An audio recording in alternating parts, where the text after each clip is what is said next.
சற்று முன் கிடைக்கப்பெற்ற மிக மிக முக்கியமான செய்தி ஒன்று வெளியாகியிருக்கு. தேர்தலை புறக்கணிக்கும் விஜய், கூடிய விரைவில் கட்சி கலையும்.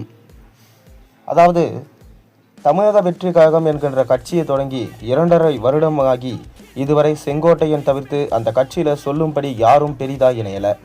செங்கோட்டையன் கூட அவசரப்பட்டு விட்டோமோ என தாவேகாவில் இணைந்தது குறித்து வருத்தப்பட்டு வருவதா தொடர்ந்து செய்திகள் வெளியாகி கொண்டிருக்கு. குறிப்பாக ஓபிஎஸ் உட்பட அவருடைய ஆதரவாளர்கள் தாவேகா பக்கம் செல்வார்கள் என ஆருடங்கள் வெளியான நிலையில் ஓபிஎஸ் ஆதரவாளர்கள் முன்னாள் அமைச்சர் வைத்தியலிங்கம் உட்பட பலரும் திமுக பக்கம் சென்று கொண்டிருக்காங்க. மேலும் காங்கிரஸ் திமுக இடையில் நடந்த உரசல் முடிவுக்கு வந்திருக்கு. திமுக கொடுக்கும் தொகுதியை கொடுக்கட்டும், நாங்கள் திமுக கூட்டணியிலே தொடர்கிறோம் என முடிவு செய்யப்பட்டிருக்கு. காங்கிரஸ் கட்சி தாவேகா பக்கம் கூட்டணிக்கு வரும் என எதிர்பார்க்கப்பட்டிருந்த தாவேகா தலைவர் விஜய்க்கு ஏமாற்றமே மிஞ்சிருக்கு. மேலும் டிடிவி தினகரன், பிரேமலதா போன்றோருக்கு அதிமுகவுடன் கூட்டணியை உறுதி செஞ்சுட்டாங்க. அந்த வகையில் கடந்த 2.5 வருடங்களா ஆட்சியில் பங்கு தருகிறோம், அதிகாரத்தில் பங்கு தருகிறோம் என தீபாவளி ஆஃபர், பொங்கல் ஆஃபர் என விஜய் கூவி கூவி அழைத்தாலும் கூட, நீ ஆட்சிக்கு வந்தா என்ன, எங்களுக்கு ஆட்சி அதிகாரத்தில் பங்கு தர முடியும், அதனால் நீயும் ஆட்சிக்கு வரப்போகிறது இல்லை, நாங்களும் உன் கூட்டணிக்கு வரப்போகிறது இல்லை என தாவேகாவுடன் கூட்டணி சேர்வதற்கு யாரும் தயாராக இல்லை.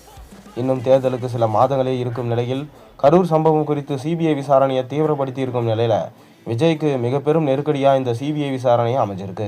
குறிப்பாக குறிப்பிட்ட நேரத்திற்குள் விஜய் நிகழ்ச்சி நடைபெற்ற இடத்திற்கு வரல போன்ற பல சம்பவங்கள் விஜய்க்கு எதிராக சிபிஐ விசாரணை மூலம் சென்று கொண்டிருப்பதனால விஜய் கடுமையான மன உளைச்சலுக்கே உள்ளாகிவிட்டார் என்கின்ற தகவல்கள் வெளியாகியிருக்கு. இந்நிலையில் தமிழகம் முழுவதும் கடந்த 2006 சட்டசபை தேர்தலில் விஜயகாந்த் போட்டியிட்டது போன்று தனித்து போட்டியிட்டா எத்தனை தொகுதிகளில் வெற்றி பெறலாம் என தனியார் நிறுவனம் மூலம் சர்வே எடுத்திருக்காரு விஜய். அந்த சர்வே ரிப்போர்ட் தான் விஜய்க்கு மிக பெரும் அதிர்ச்சியை கொடுத்திருக்கு. அதாவது, தமிழகம் முழுவதும் 234 தொகுதிகளில் தனித்து போட்டியிட்டா விஜய் நிற்கும் தொகுதிகளில் மட்டும் வெற்றி பெற வாய்ப்பு இருக்கு, மற்ற அனைத்து தொகுதிகளிலும் தோல்விதான் கிடைக்கும் என விஜய்க்கு சென்ற சர்வே ரிப்போர்ட் தெளிவுபடுத்தியிருக்கு. மேலும் விஜய் போட்டியிடும் தொகுதியில் அவருடைய கட்சி நிர்வாகிகள் திமுகவிடம் விலை போய்விட்டா அந்த வெற்றியும் கிடைக்காது.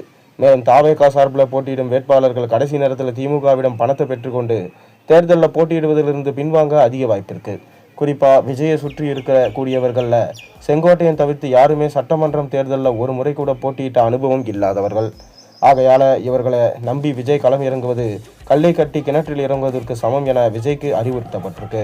இந்நிலையில் ஆழ்ந்த சிந்தனையில் இருக்கும் விஜய், கட்சி தொடங்கி வெறும் 2.5 வருடம் மட்டுமே ஆனதால எங்கள் கட்டமைப்பை முழுமையாக பலப்படுத்திவிட்டு அடுத்த தேர்தலில் களம் இறங்குவோம், இந்த 2026 சட்டசபை தேர்தலை புறக்கணிக்கிறோம் என்கின்ற அறிவிப்பை விரைவிலே விஜய் வெளியிட வாய்ப்பிருப்பதாக தற்போது தகவல்கள் வெளியாகியிருக்கிறது.